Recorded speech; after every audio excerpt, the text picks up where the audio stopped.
With all the lines that we're drawing in this ray tracing, it can seem like there are a million different possibilities in terms of how a lens and an image and an object can be arranged. But really, what we find is that there are really three key cases for lens problems. And so we're going to talk about those three different cases here.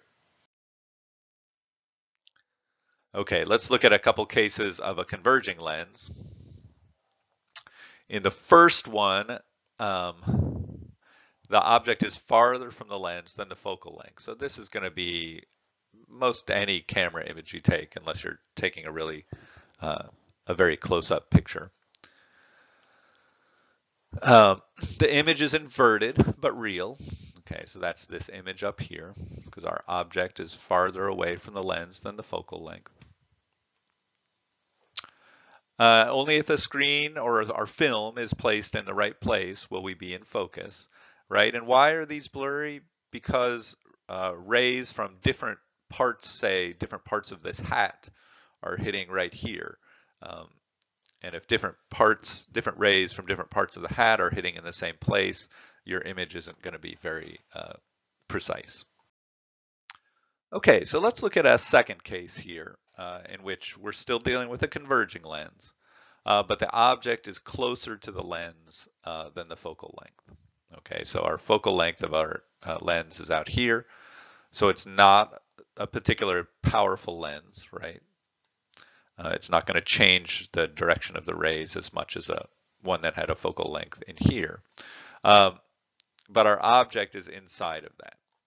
When would this be the case? A magnifying glass is the most obvious example of this.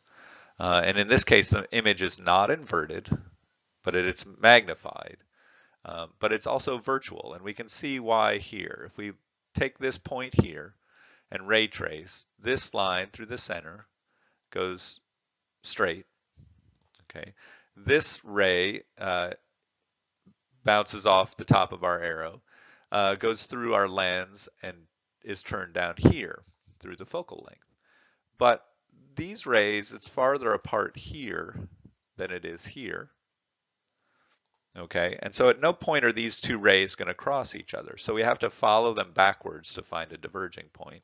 And that diverging point is on the same side of the lens as the object is. And that means that it's a virtual image.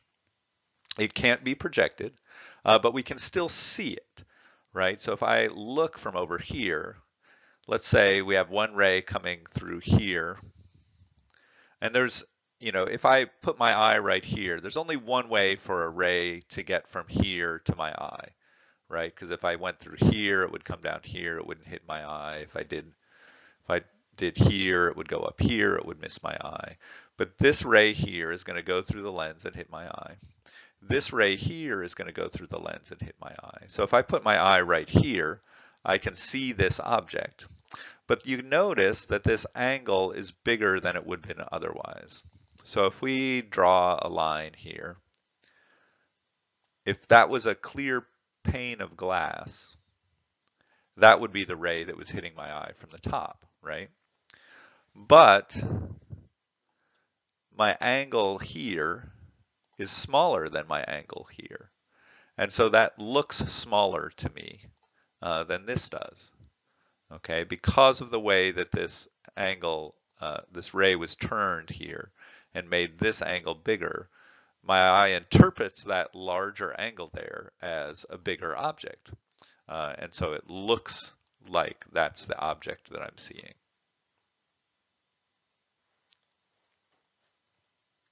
So that's how a magnifying glass works.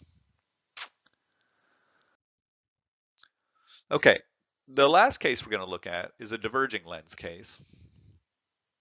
And in this case, our image is not inverted, so it's same direction, but appears smaller. So its magnification is between 0 and 1, and it's a virtual image. And so we can see why that is over here. My object here is this flower.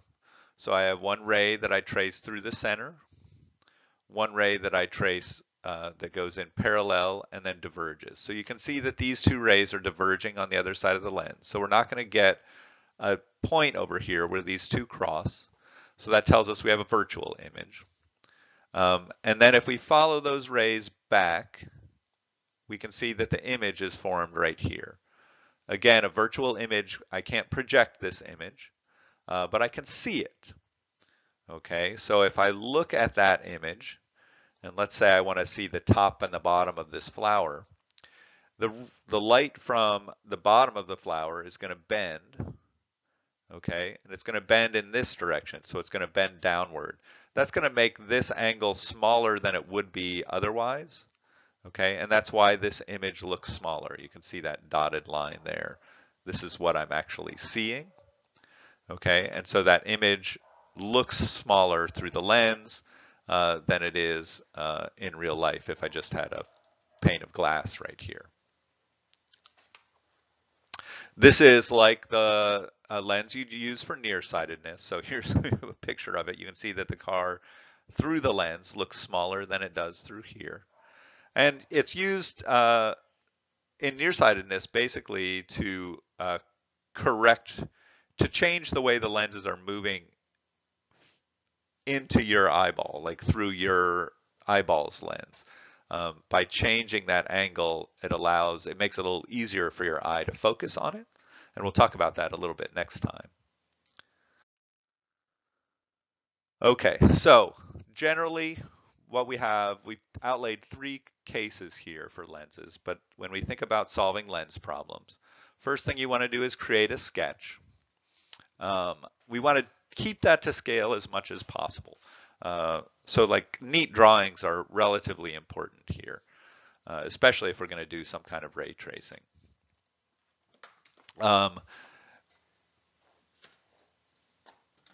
You want to identify your knowns and unknowns, just like any other problem that we do. You want to determine whether to use ray tracing or the lens equation. So in some cases, using ray tracing might be our only way to solve a problem, or it might be a quick way to visualize it. Other times we might be able to use the lens equations to solve what we're trying to do. And then of course you want to check to see if your answer is reasonable. And that may mean going back to those three cases. Most of the stuff that we'll do are one of those three cases. So either a converging lens that the object is inside the focal point, a converging lens that the object is outside the focal point, or a diverging lens problem. And that is lens.